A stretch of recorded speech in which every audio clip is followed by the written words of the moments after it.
El empirismo neopositivista es una fase superior, ¿no? Del positivismo en general, como indica el neo, ¿no? Sin embargo, bueno, los antecedentes, al igual que del positivismo en general, son, yo diría, ancestrales del pensamiento antiguo, ¿no? Sin embargo, realmente tienen un mayor desarrollo, lógicamente, con la modernidad, ¿no? Pero siempre el empirismo y el sensualismo, que son aquellas posturas epistemológicas, ¿no?, que se caracterizan por otorgarle una mayor significación a la experiencia, ¿no?, y a las sensaciones en el proceso cognitivo, en detrimento de la razón. Uno podría buscar, por ejemplo, una de las primeras expresiones en Demócrito de Abdera, ¿no?, en su teoría de las eidolas o ídolos, o sea, como imágenes, ¿no?, de la realidad, como que emanaciones que salían de los objetos y que impregnaban, ¿no?, el sujeto. Es un empirismo muy simple, muy sencillo, ¿no? Claro, que es un antecedente también de la teoría del reflejo, podríamos decir, ¿no? Ahora, si bien es cierto que podría ser un poco ingenuo, ¿no?, considerar lo mismo que Epicuro, que siguió esa teoría, ¿no?, de que hay átomos volátiles con distintas formas y pesos que salen en distintas proporciones, no de los objetos y que impresionan nuestros sentidos, sobre todo las sensaciones gustativas, olfativas, auditivas. Yo creo que, bueno, puede ser ingenuo, ¿cierto?, pero tiene mucho más razonamientos válidos en cierta forma o núcleos racionales que las teorías de Anaxágoras, por ejemplo, que decir que no, que en realidad había partículas similares al todo, las homeomerías, ¿no? Homo igual, mere, partícula, ¿no? Y que esas son las impresiones que nos llegaban a los sentidos, ¿no? Yo la creo que es un poco más ingenua, ¿no? Ahora, Blaise Pascal, este matemático francés, decía, y cito: el hombre es algo lleno de error que le es natural y que no puede desaparecer sin la gracia. Nada le muestra la verdad, todo le engaña.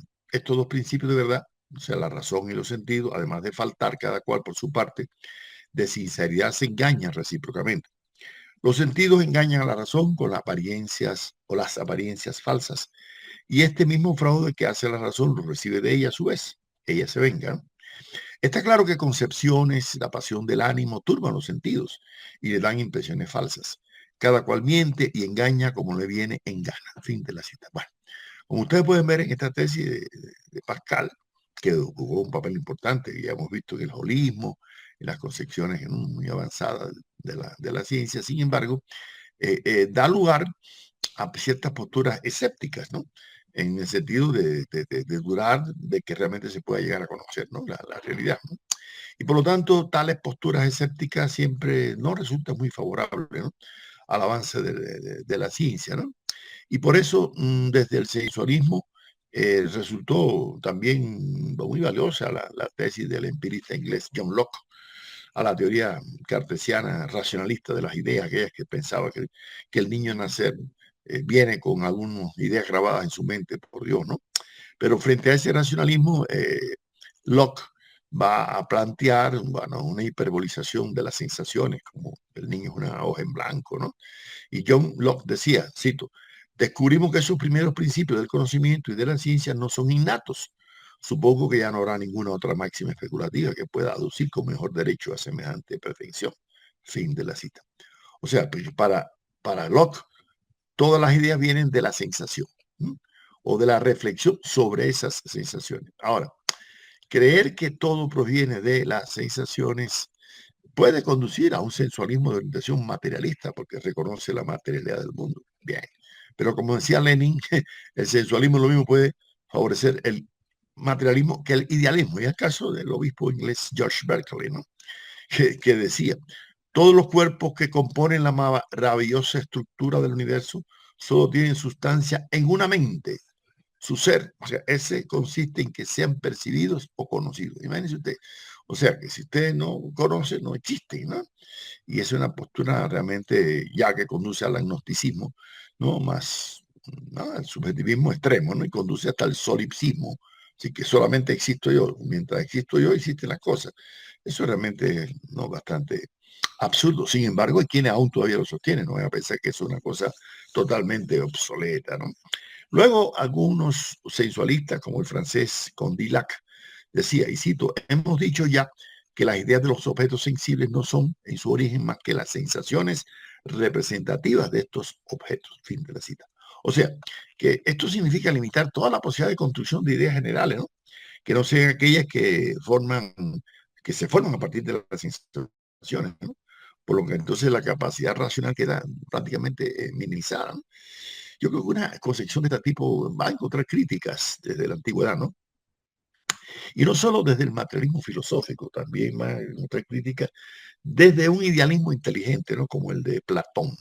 Platón en el Tetetes, poniendo en boca de Sócrates, dice, cito, la ciencia no reside en las sensaciones, sino en el razonamiento sobre las sensaciones, puesto que según parece, solo por el razonamiento se puede descubrir la ciencia y la verdad, y es imposible conseguirlo todo por otro rumbo. Fin de la cita de Platón. Bueno, esto demuestra ya que cierto idealismo inteligente, como diríamos hoy, ¿no? Al estilo de Hegel también, ¿no? Reconocen sí el papel de las sensaciones, pero el conocimiento se gesta realmente en el razonamiento, ¿no? Sin embargo, el empirismo continuó teniendo fuerza y tomó mayor fuerza en el positivismo que ya vimos, ¿no? En un video anterior, y que luego en el pragmatismo, en el utilitarismo, otras formas de positivismo más sofisticado, o en el empirio criticismo que también, ¿no? Ahora, lo cierto es que ya, por ejemplo, en el siglo XIX en Austria, ese empirio criticismo, que quiere decir crítica de la experiencia, Richard Avenario, Ernst Mach, entre otros, y en Rusia, Alexandre Bogdanov con su empirio-monismo, llegaron a formular, ¿no?, unas ideas que Lenin criticaría mucho en su libro Materialismo, ¿no?, y empirio criticismo. ¿Por qué? Porque el empiricismo, que es una nueva forma, ¿no?, de empirismo también neopositivista en cierta forma, supuestamente critica la experiencia pura, ¿no? ¿Por qué? Porque propone una especie de neutralidad en los elementos de la experiencia con relación al mundo físico y al mundo psíquico, pero a la larga también hiperboliza el significado de las sensaciones. ¿Por qué? Porque cree que las sensaciones son como especie de los pequeños ladrillitos del mundo, ¿no? Los elementos del mundo, ¿no? Las sensaciones, lo que se construye, el mundo se construye por sensaciones. Y lo peor es cuando esas sensaciones son simplemente acordadas por científicos, como hace Henri Poincaré, un físico y filósofo eh, francés, que como algunos decían era entre los físicos considerado un buen filósofo y entre los filósofos considerado un buen físico. Pero Henri Poincaré desarrolla todo lo que se llama un convencionalismo, así que todo depende del acuerdo que tomemos los científicos o los investigadores en una convención y de ahí no. Y lógicamente eso conduce al absurdo, ¿no? Por eso Lenin, criticando esas posiciones, decía, cito, partiendo de las sensaciones se puede ir por la línea del subjetivismo que lleva al solipsismo, ¿no? O sea, que los cuerpos son complejos o combinaciones de sensaciones, y se puede ir por la línea del objetivismo, que lleva al materialismo, ¿no? O sea, que las sensaciones son imágenes, ¿no?, de los cuerpos del mundo exterior. Para el primer punto de vista, el agnosticismo, oyendo un poco más lejos el del idealismo subjetivo, no puede haber verdad objetiva, ¿no? Para el segundo punto de vista, es decir, el del materialismo, es esencial el reconocimiento de la verdad objetiva. Fin de la cita.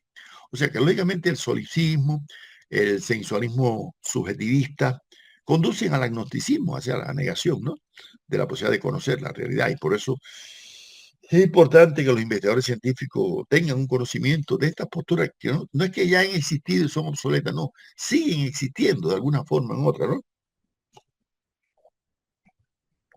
Yo acabo de ver hace poco los videos de un filósofo francés de moda ahora, con posiciones igualistas de agnosticismo y de escepticismo, ¿no? O sea que el convencionalismo, que yo diría tuvo temprana presión hasta los sofistas, ya en Gorgia, ¿no?, en Protágoras, ¿no?, que le daban mucha importancia al lenguaje como el elemento único de convención para ponernos de acuerdo, ¿no?, conduce a posturas totalmente relativistas, pero un relativismo absoluto, ¿no?, en el cual no se puede asegurar nada, ¿no? Entonces, no hay posibilidad de conocer la realidad. Y yo creo que un científico, un profesor que inculque en sus estudiantes la idea que, en definitiva, no conocemos nada más que apariencia, nada más que sensaciones que son un producto de nuestra subjetividad, etcétera, ¿no? O sea, imagínense cuáles serían, ¿no?, las consecuencias de un investigador que al observar un fenómeno a través del microscopio o de cualquier otro instrumento, ¿no?, llega a la conclusión de que todo eso es producto de una creación de su mente, ¿no? De su perspectiva, ¿no? ¿Usted cree que la ciencia puede avanzar, la tecnología puede avanzar por caminos seguros, ¿no? Con esas posturas. Bueno, lo mismo puede suceder en considerar que las teorías formuladas por los científicos no necesariamente deben tener un racional fundamento objetivo, ¿no? Sino simplemente la aceptación de que sus criterios o sus formulaciones, sus hipótesis o tesis, lo que sea, son sencillamente el producto de un acuerdo consensuado, recíproco, ¿no? Pues más acuerdo, ¿no? De manera que lo más importante no es que las ideas de estos científicos coincidan con la realidad, sino que no se contradigan lógicamente entre sí, ¿no? Como hace en este caso Poincaré, o como hacen los neopositivistas del llamado positivismo lógico del Círculo de Viena, o también otras expresiones del llamado neopositivismo lingüístico, ¿no? De la escuela de Artuchevich, de Tarski, y que todo lo reducen a un problema del lenguaje, ¿no? Ahora, si uno parte de esas posturas totalmente subjetivistas, no puede realmente avanzar, ¿no? Para nada en el proceso de conocimiento de la realidad. Por eso el filósofo mexicano Luis Villoro sostiene, y cito, tanto en la ciencia como en la sabiduría intervienen el saber y el conocimiento personal, pero su relación es diferente. En la primera predomina el saber, ¿no es así? Y en la segunda el conocer. La ciencia consiste en un conjunto de saberes compartibles por una comunidad epistémica determinada, teorías, enunciados que la ponen en relación con un dominio de objetos, enunciados de observación comprobables intersubjetivamente. Todo ello constituye un cuerpo de proposiciones, pero fundamentadas en razones objetivamente suficientes. Fin de la cita. O sea, tiene que haber razones objetivamente suficientes, ¿no? Que demuestren que ontológicamente esa realidad existe, ¿no? Que tiene un ser, la realidad de este mundo natural que nos rodea, el mundo físico, biológico, químico, ¿no? Y también nuestro cuerpo, nuestro, ¿no? Ahora bien, esto claro, está claro que para este filósofo mexicano, uno puede compartir, claro, determinadas ideas, ¿no? Y las puede comprobar intersubjetivamente con otros investigadores, pero esto no es convencionalismo, ¿no? Lo que determina que la aceptación de una comunidad científica internacional tenga realmente validez, bueno, que son logros de la ciencia en que siempre la misma comunidad internacional, de una forma u otra, de manera argumentada, racionalmente, no solamente pueda verificarla, porque no es que la verifique empíricamente, como vamos a ver ahora la crítica al positivismo lógico, ¿no? Del ciclo de Viena, sino que primero esto no significa que la construcción del científico, del saber científico, dependa simplemente de la decisión consensuada de los investigadores, sino que se acuerden sobre la base de una argumentación objetivamente válida, objetivamente lógica, ¿no? Por eso yo creo que el empirismo de corte neopositivista, aunque tuvo un auge inusitado a principios del siglo XX, ¿no? La primera, vamos al cuarto siglo. Después vamos a ver que muchos de ellos abandonaron, ¿no? Esas posiciones. Y que tuvo antecedentes en el matemático británico Bertrand Russell o en el filósofo austríaco Ludwig Wittgenstein, pero que luego, cuando se crea el llamado Wiener Kreis, el Círculo de Viena, entran Rudolf Carnap, Arthur Nator, Maurice Schlick, Karl Popper, hasta el propio Albert Einstein participó en algunos eventos, ¿no? Reichenbach, otros, ¿no? Ahora, casi todos eran físicos, es interesante, ¿no? Y toman fuerza ese empirismo después de la Primera Guerra Mundial, cuando hay una serie de descubrimientos científicos en el campo electromagnético, en las partículas elementales, que condujeron, pues ya sabemos, a la física cuántica o a la teoría de la relatividad, y comenzó a perder cierta credibilidad algunos elementos, la validez, ¿no? Objetiva de las teorías científicas, y entonces algunos de estos físicos empezaron a darle unos mucha importancia a la verificación empírica, otros una importancia también desmedida al papel de la lógica, ¿no? Y otros al papel del lenguaje. Entonces, yo diría que cada una de estas son formas vinculadas a los reduccionismos que ya vimos anteriormente, ¿no? en anteriores videos, ¿no? Pero considerar que todo se puede verificar empíricamente en la ciencia es ignorar los fenómenos estocásticos, probabilísticos que ya con anterioridad ya se habían observado, que también vemos que hay limitaciones, ¿no?, en las estadísticas, ¿no? Pero ese principio de verificación, ¿no?, que establece que ningún enunciado científico debe ser considerado válido si no es empíricamente verificado. ¡Ah! Eso es muy cuestionable. Eso fue lo que sostuvo el Círculo de Viena primero, ¿no? Ahora, realmente la ciencia se hubiera retrasado demasiado, ¿no? Si toda teoría tiene que ser empíricamente verificable, ¿no? Incluso Karl Popper decía que un experimento fallido no invalidaba una teoría, no hay que ver por qué falló el experimento, ¿no? Y hay muchas teorías científicas que no tienen posibilidad de ser comprobadas en la práctica de una manera inmediata. Pero eso no quiere decir que por eso sean falsas, ni mucho menos, ¿no?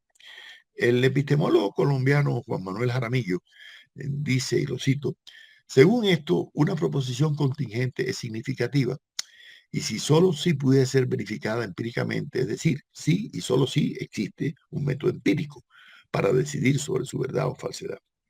De no ser posible su verificación, estaríamos frente a una pseudo proposición carente de significado. Pero este criterio de verificación presenta una dificultad cuando se le considera desde la filosofía de la ciencia.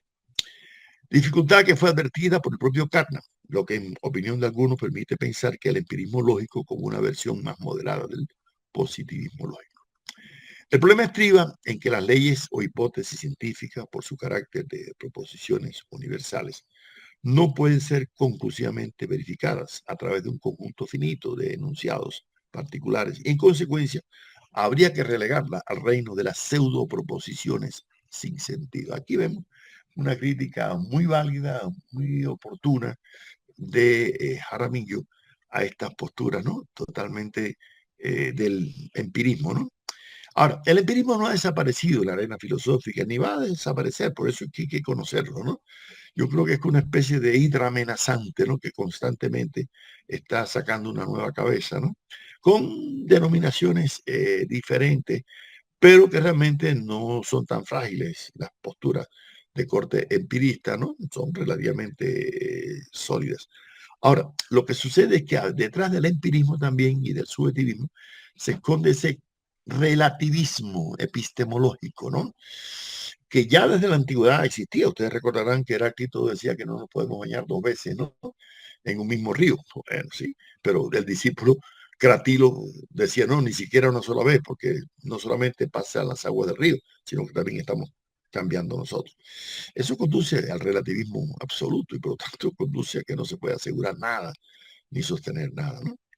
Yo creo que ese relativismo, que también tiene otras fuentes, por ejemplo, en el sofismo de Protágoras, ¿no?, cuando decía que el hombre es la medida de todas las cosas, sí, pero hay que tener en cuenta qué tipo de hombre, qué subjetividad, ¿no?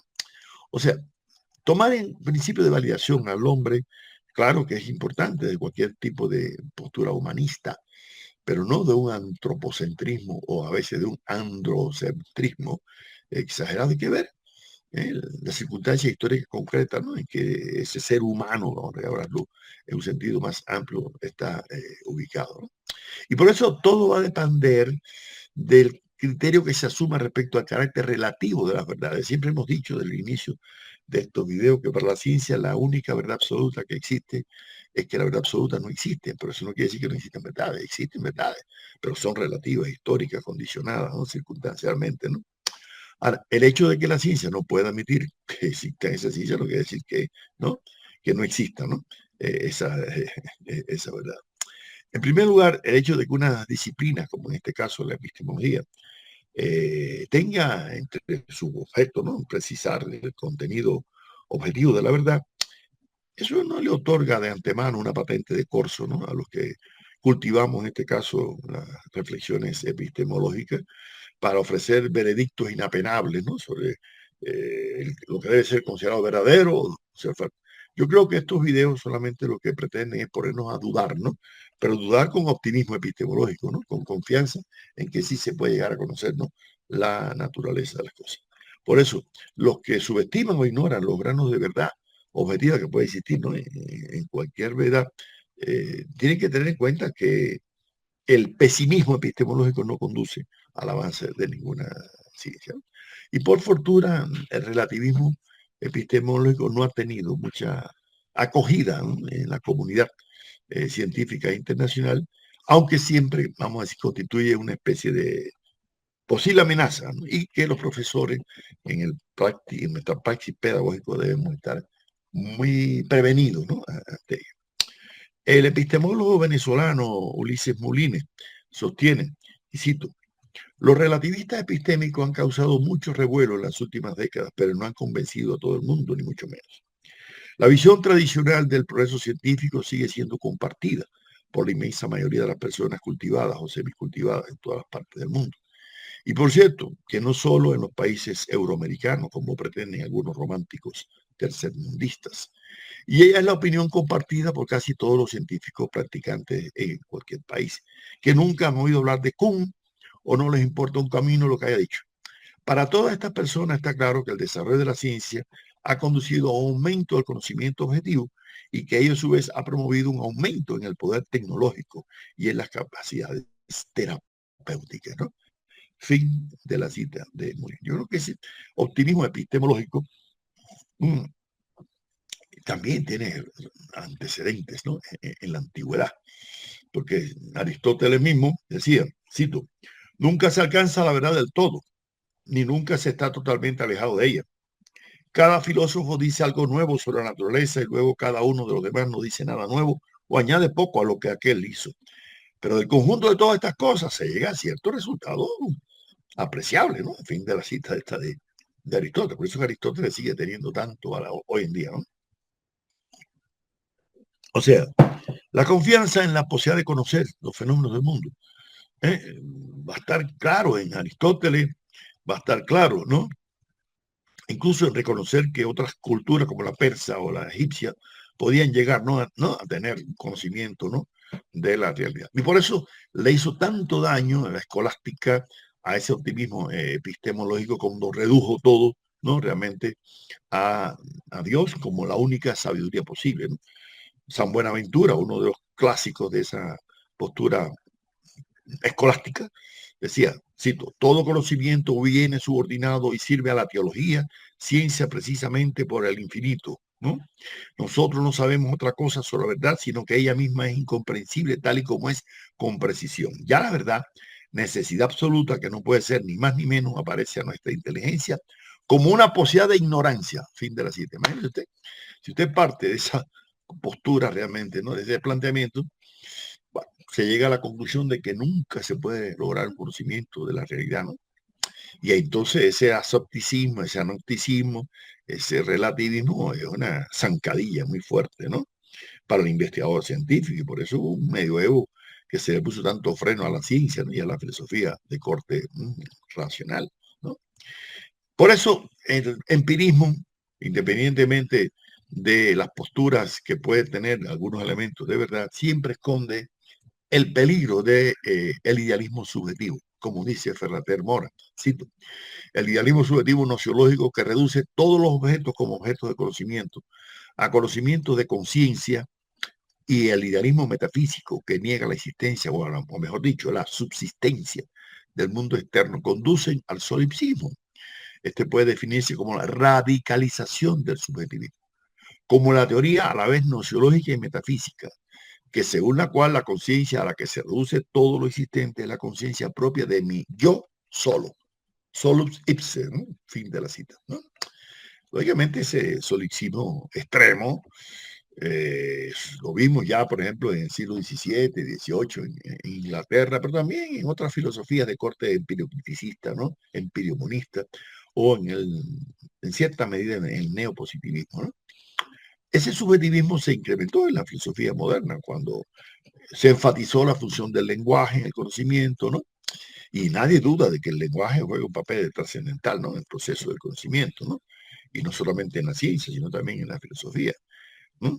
Pero hiperbolizarlo puede llevar a errores garrafales. Por eso Edgar Morin, este destacado epistemólogo francés, prominente representante de la teoría de la complejidad, que ya vimos en videos anteriores, dice, y cito: el hombre se ha hecho en el lenguaje que ha hecho al hombre. El lenguaje está en nosotros y nosotros estamos en el lenguaje. Estamos abiertos por el lenguaje, encerrados en el lenguaje, abiertos a los otros por el lenguaje, una comunicación, ¿no? Cerrado a los otros por el lenguaje, en el error o el engaño, abierto a las ideas por el lenguaje, cerrados a las ideas también por el lenguaje, ¿no? Abiertos al mundo y apartados del mundo por nuestro lenguaje. En conformidad con nuestro destino, estamos encerrados por lo que nos abre y abiertos por lo que nos encierra. Problema humano universal con variaciones y modulaciones infinitas. Es decir, que depende cómo el ser humano, fin de la cita, ¿no? Maneja el lenguaje, conozca el lenguaje, ¿no? No podemos ser simplemente una cárcel, como diría Wittgenstein. No, no, no. El lenguaje tiene que ser posibilidad también de libertad, ¿no? Por eso, hiperbolizar la significación del lenguaje puede llevar a errores graves, ¿no?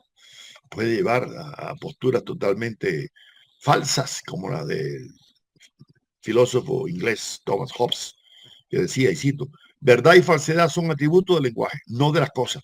Y donde hay lenguaje no existe ni verdad ni falsedad. Entonces, a ver, fin de la cita. Entonces, ¿a dónde nos lleva esto? Bueno, a un criterio que entonces, claro que sin lenguaje no se puede construir ciencia, ni filosofía, ni literatura, ni religión, ni política, nada, ¿no? Pero llegar a hiperbolizar el papel del lenguaje no debe llevarnos a creer que todo es simplemente un producto del lenguaje, ¿no? Y no lo es así.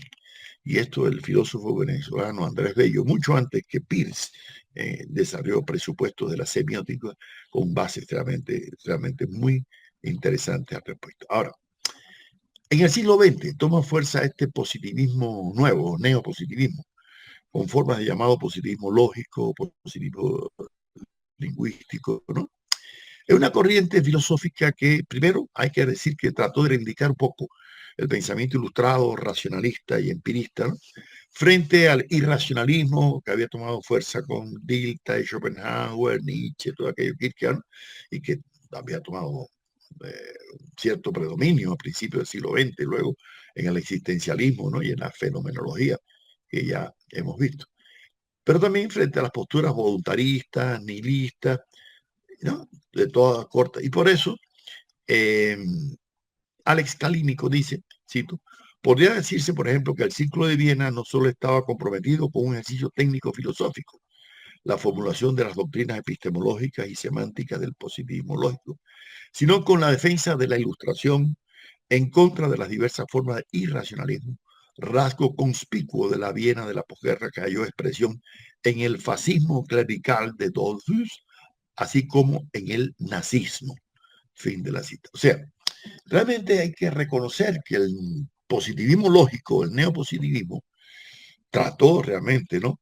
De reivindicar el papel de la racionalidad, el papel de las matemáticas, el papel del lenguaje, ¿no? El papel también de la experiencia, frente al voluntarismo, al irracionalismo, a tantos enfoques hermenéuticos que reducían toda interpretación en lugar de encontrar, ¿no? Verdades, ¿no?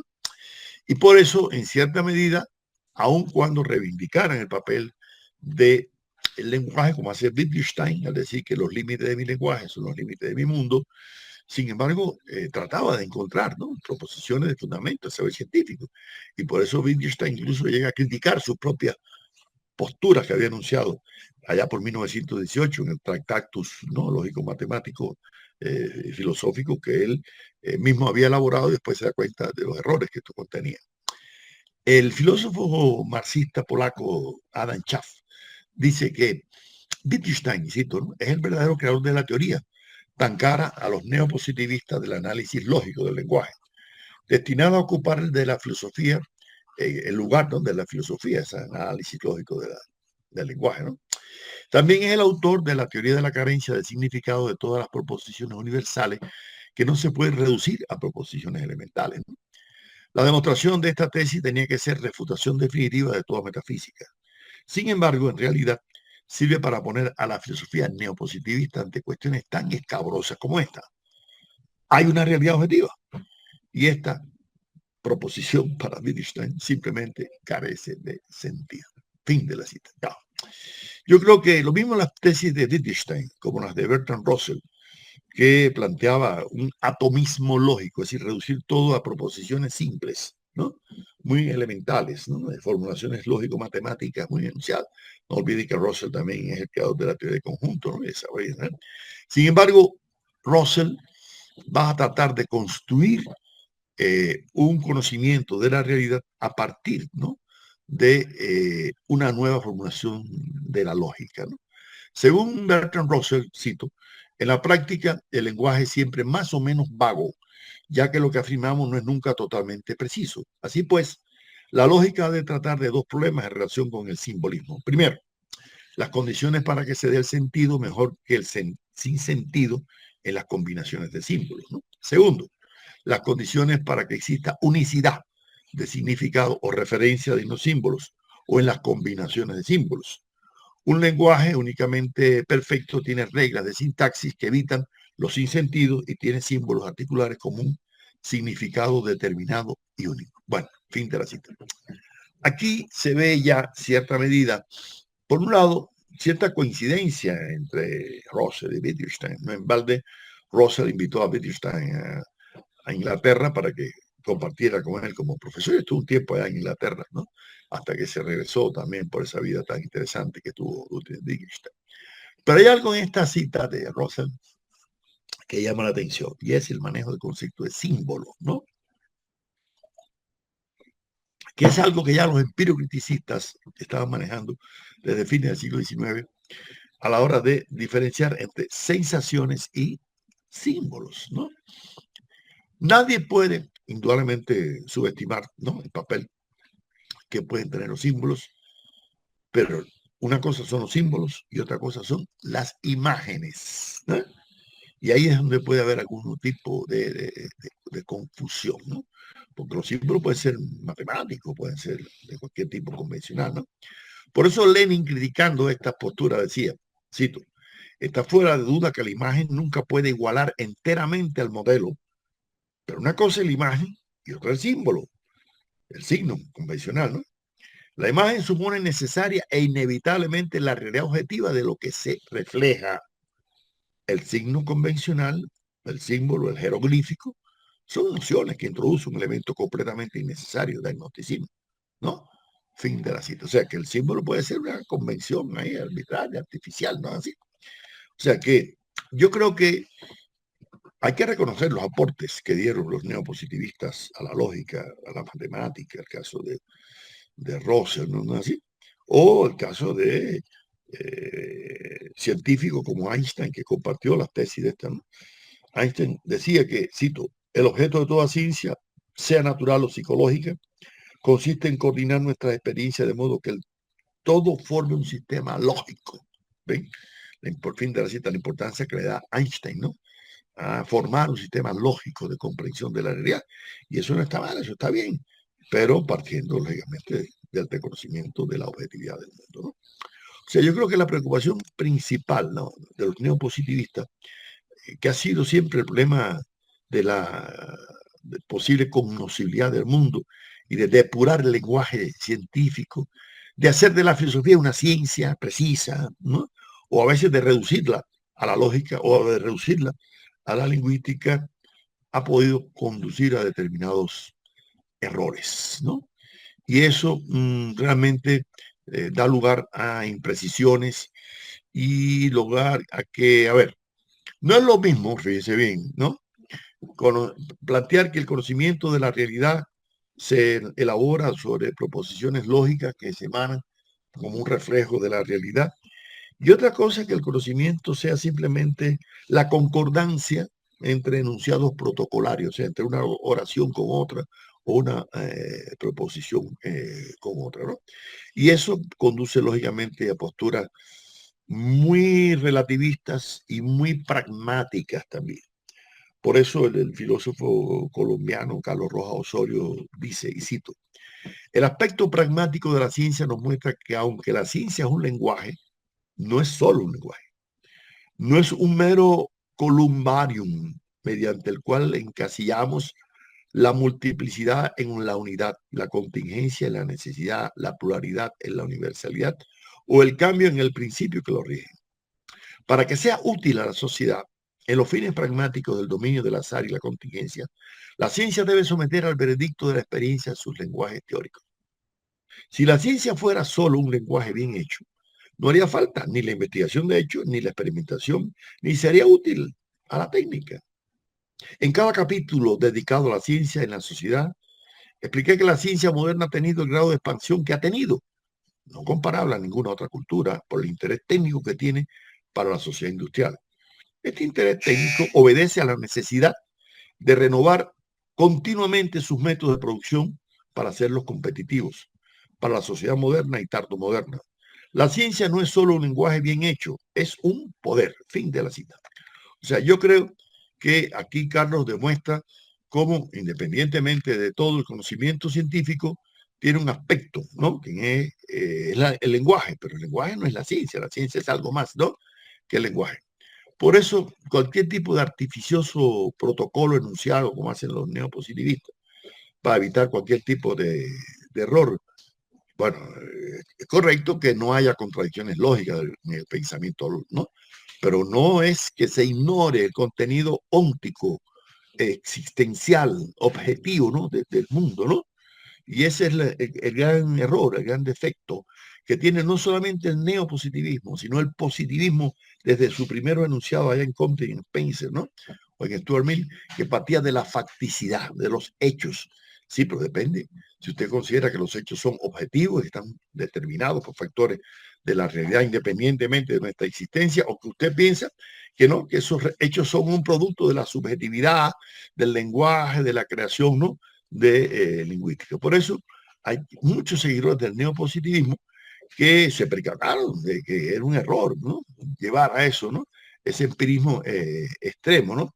Y por eso cuando el principio de verificación fue enaltecido por Moritz Schlick, aquel físico judío que fue asesinado por un nazi en pleno ascenso de Hitler en Austria, eh, él indudablemente aportó a la física y al conocimiento, dando la validez lógica, ¿no? De los sentidos del conocimiento, pero a veces caía realmente en posturas muy escépticas, ¿no?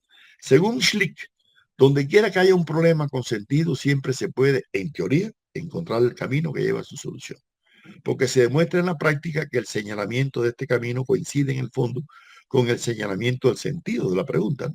Por eso yo le digo a mi estudiante que siempre una pregunta con sentido lleva a resolver el problema. Sigo con la cita. El recorrido práctico de ese camino puede ser dificultado naturalmente por circunstancias de hecho, por ejemplo, por capacidades humanas deficientes, ¿no? El acto de verificación en el que desemboca finalmente el camino seguido para la resolución del problema siempre es de la misma clase. Es el acaecimiento de un hecho definido, comprobado por la observación, por la vivencia inmediata. De esta manera queda determinada la verdad o la falsedad de todo enunciado de la vida diaria o de la ciencia. No hay pues otra confirmación de la verdad que no sea la observación y la ciencia empírica. Fin de la cita. O sea que si usted no puede observar y verificar empíricamente, no es científico. Yo creo que estas tesis del verificacionismo fueron realmente, bueno, ellos mismos se dieron cuenta, ¿no? De que ese camino no conducía realmente a la verdad. Rudolf Carnap, otro de los dialogantes de ese círculo de Viena, decía, hemos establecido con anterioridad que el sentido de una proposición descansa en el método de su verificación. Una proposición afirma solamente todo lo que resulta verificable con respecto a ella. Por eso una proposición, cuando dice algo, solo puede enunciar un hecho empírico. Algo que estuviera en principio más allá de lo experimentable no podría ser dicho, ni pensado, ni planteado. Fin de la cita. O sea, que si usted no verifica algo, no puede llegar a ninguna formulación teórica. Ya Engels había criticado el empirismo desde el siglo anterior, desde el 19, diciendo, el empirismo de la observación por sí solo no puede nunca ser una prueba suficiente de la necesidad. Fin de la cita. Así decía Engels. Yo creo que en el análisis de la concatenación universal de los fenómenos que existen en el mundo objetivo, ¿no? En que esa comprensión dialéctica, holística, compleja que vimos en videos anteriores, puede ser muy útil, ¿no? Para enfrentar, ¿no? Este tipo de visiones unilaterales, visiones realmente limitadas, ¿no? Empiristas, convencionalistas, subjetivistas, que además conducen al agnosticismo, ¿no? Yo creo que realmente lo significativo es que estas teorías, señores, fueron formuladas por físicos y no por cualquier físico, ¿no? Y por físicos como Albert Einstein, que llegaron a evaluaciones teóricas de un nivel de profundidad extraordinaria, ¿no? ¿No? Incluso Einstein sostenía que no hay nada más práctico que una buena teoría, o sea que le daba más importancia en este caso a la teoría, ¿no? Que a la experiencia, ¿no? Y por eso leía tanta significación, ¿no? Le daba a esos elementos. Incluso los físicos más modernos como Stephen Hawking, ¿no? También le han dado un valor extraordinario, ¿no? Al conocimiento teórico, ¿no? ¿no? Para que realmente se pueda llegar a conocer, ¿no? La realidad sobre principios lógicos, ante todo por familias de teorías, como decía Hyman, ¿no? Entonces, yo creo que otros científicos como Noam Chomsky han dicho, tanto la observación como la experimentación indican que un factor fundamental para el aprendizaje satisfactorio viene dado por el elemento de acción voluntaria y exploración voluntariosa del contexto, ¿no? Pero ahí él le da una importancia extraordinaria, Chomsky, ¿no? Al papel del lenguaje, pero sin subestimar, ¿no? Otros niveles, ¿no? Del conocimiento de la realidad. Yo creo que resulta difícil para ir cerrando este análisis, ¿no? Que un razonamiento lógico eh, pueda llegar a pensarse que en la ciencia todo tiene que ser empíricamente verificado, o que todo es simplemente la concatenación de un sistema de actos y de hechos, ¿no? Y que todo depende en cierta medida de los enunciados protocolarios, ¿no? De, de la forma lógica en que articulemos las oraciones, ¿no? ¿No? Yo creo que, si bien es cierto que el neopositivismo jugó un papel importante y lo sigue jugando hoy con el nombre de filosofía analítica, que es muy predominante en los Estados Unidos, en el mundo anglosajón, en Inglaterra, y que aporta muchos elementos valiosos a la precisión del lenguaje, porque está bien que precisemos el lenguaje, está bien que precisemos el discurso lógico, está bien que formulamos nuevas formas de lógica difusa, para consistente, polivalente, etc. Todo eso está muy bien y eso ayuda, en este caso, ¿no? Al mejor conocimiento de la realidad. Pero realmente una filosofía analítica que hoy en día es continuadora de esa tradición neopositivista, que en cierta medida es una expresión del internalismo, aquel que viene de la antigüedad, ¿no? Que pretende estudiar todo el devenir del conocimiento científico por móviles endógenos, ¿no? Sin contaminación, con factores exógenos que vengan puede realmente ser algo contraproducente. Y por eso, según Hans Reichenbach, que eh, conoció muy bien esta presunta filosofía científica, porque detrás de todo eso hay esto, ¿no? Una intención de crear una filosofía científica, ¿no? Cosa que vimos ya desde Hegel, ¿no? Desde Husserl, ¿no? Dice Reichenbach, la filosofía científica se rehúsa a aceptar cualquier clase de conocimiento del mundo físico como absolutamente seguro. Los principios de la lógica y de las matemáticas representan el único terreno en que pueden alcanzarse la certeza. Pero estos principios son analíticos y vacíos. La certeza y la vacío son inseparables. La síntesis a priori no existe. Fin de la cita. O sea, yo creo que detrás de ese cuestionamiento crítico, ¿no? De la posibilidad de alcanzar alguna clase de conocimiento del mundo físico como absolutamente seguro, se esconde en realidad cierto escepticismo y peor, cierto agnosticismo, ¿no? Yo creo que cada una de estas anteriores concepciones epistemológicas que hemos visto en estos filósofos conducen, ¿no? Al convencionalismo, al subjetivismo, al agnosticismo, y además, detrás de las críticas a la teoría del reflejo, que ha sido muy esgrimida, al plantear que el conocimiento no es una simple imagen de la realidad que recibe el sujeto, sino que también hay un lado activo, y en eso coincidimos muy bien. Y si bien es cierto que el hombre jamás podrá conocer de una vez y por todas, ¿no? Toda la infinita totalidad de fenómenos del mundo objetivo, esto no implica que parcialmente no vaya apropiándose cada vez más, ¿no? De parcelas de verdades relativas, ¿no? De contenido objetivo, ¿no? Y la prueba fehaciente lo ofrece la praxis, ¿no? La transformación práctica, ¿no? Y yo creo que los extraordinarios transformaciones que se han dado en el conocimiento científico y tecnológico alcanzado de la historia de la humanidad demuestran que en los últimos siglos que se ha acelerado, ¿no? Ese conocimiento científico desacreditan cualquier tipo de postura escéptica, agnóstica o de incredulidad epistémica como se puede dar en el empirismo neopositivista.